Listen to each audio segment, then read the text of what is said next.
O tema da nossa coluna Saúde de hoje é catarata. Segundo a Organização Mundial de Saúde, é a doença mais comum entre os brasileiros. A catarata é uma lesão ocular que atinge e torna opaco o cristalino, que é essa lente situada atrás da íris e que, pela transparência, permite que os raios de luz atravessem e alcancem a retina para formar a imagem que a gente vê.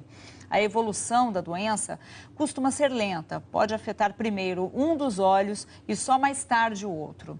No início do problema, a pessoa vê como se a lente dos óculos estivesse embaçada.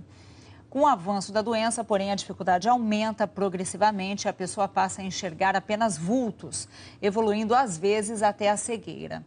Bom, a causa principal dessa doença é o envelhecimento. De acordo com o Conselho Brasileiro de Oftalmologia, surgem por ano 120 mil novos casos da doença no Brasil e 350 mil brasileiros ficam com alguma deficiência na visão por causa desse problema. E para falar sobre a catarata, nós recebemos aqui no estúdio o doutor Marcos Safadi, que é membro da Sociedade Brasileira de Oftalmologia. Boa tarde. Aí já na minha introdução a gente já pensa um pouquinho, né? Se a causa principal é envelhecimento, a gente, graças a Deus, vai envelhecer. Essa é a melhor opção para todo mundo, né? Tem que cuidar antes. Existe prevenção para catarata ou só tratamento? Não, boa tarde, Luísa. É um prazer estar aqui. Não existe prevenção. A catarata, como você explicou muito bem, é um processo normal do envelhecimento do ser humano. Mais frequente depois da faixa dos 65 anos, onde a gente pode ter aí talvez perto de 50% da população atingida. E se você passa dos 75 anos, você chega a 70% de população atingida com algum grau, como você explicou muito bem, de prejuízo da sua visão que interfere na sua vida ou profissional ou social, tá? E como você falou bem, graças a Deus, nós vamos ter ainda muita catarata no Brasil, porque a nossa população está ficando madura. Essa população hoje é estimada acima de 65 anos em talvez 16 milhões de pessoas, mas a projeção do IBGE, por exemplo, para 2025 é que a gente tenha 32 milhões de pessoas acima de 60. Bote aí uns 22, 23 acima de 65, essa é a população que a gente precisa cuidar nos próximos 10, 20, 30 anos. E tem algum fator genético? Não, na verdade, ela é ligada, como eu disse, é um processo do envelhecimento do ser humano.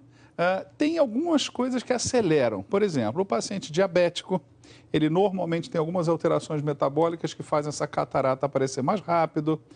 Pacientes que usam muito anti-inflamatório, como corticosteroides, por exemplo, também são mais propícios a desenvolver mais precocemente essa catarata. Mas a grande quantidade é, sem dúvida, o processo de envelhecimento. Assim como o nosso cabelo fica branco, assim como outros aspectos chegam, o cristalino também sofre isso. Agora, já que não tem prevenção, a pergunta que vem é: o tratamento, ele é eficaz, está ficando cada vez mais eficaz? Como é que é a evolução desse tratamento? Olha, com certeza, Luísa. Hoje a gente pode dizer que o Brasil ele tem uma capacidade, em termos de número de oftalmologistas, de médicos oftalmologistas que existem, e a nossa população, você pode dizer que se houvesse acesso dessa população, e a gente está falando da população que não tem meios próprios, né? De pagar uma cirurgia, o oftalmologista brasileiro hoje já é capaz de solucionar esse problema. O que precisa é botar juntos o oftalmologista e a população, obviamente, em cima de financiamentos públicos de políticas de correção visual, entendeu? Quais são as possibilidades de tratamento? A cirurgia é o mais eficaz? É a única. Quando a visão atinge um nível baixo a ponto de interferir na sua vida, como nós dissemos, social ou profissional, a operação, a cirurgia da catarata é, sem dúvida nenhuma, o único tratamento eficaz e, por sorte, o Brasil hoje é um país que tem uma grande quantidade de cirurgiões oftalmológicos capazes de operar uma catarata com uma taxa de sucesso muito alta, recuperando esse paciente de novo para a sociedade e para o trabalho.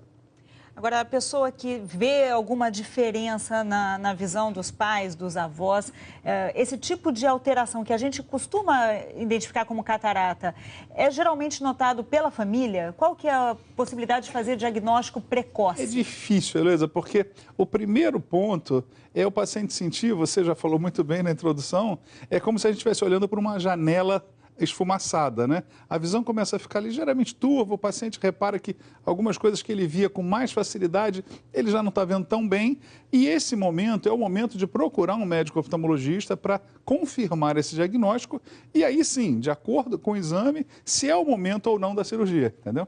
Porque a cirurgia deve ser feita no momento que traz o benefício para o paciente. Seja no início da catarata, seja no meio. Alguns pacientes preferem deixar um pouquinho para depois e tudo isso, mas a gente deixa a cargo do paciente, contanto que ele seja seguido por um médico oftalmologista. A gente vai continuar conversando com o médico aqui no estúdio. Você pode participar dessa entrevista. É só mandar a sua pergunta para a gente, g1.com.br/globonews. Tem também a nossa central de atendimento, que você liga e daí todo mundo lá anota a sua pergunta, repassa para a gente. A nossa equipe é super solícita. Eles vão passar para a gente as perguntas que vão chegar. Doutor, fica aqui com a gente. Daqui a pouquinho a gente volta com ele. Nosso telefone, anote aí, 4002-2884. O custo de uma ligação local de qualquer lugar que você ligar do país.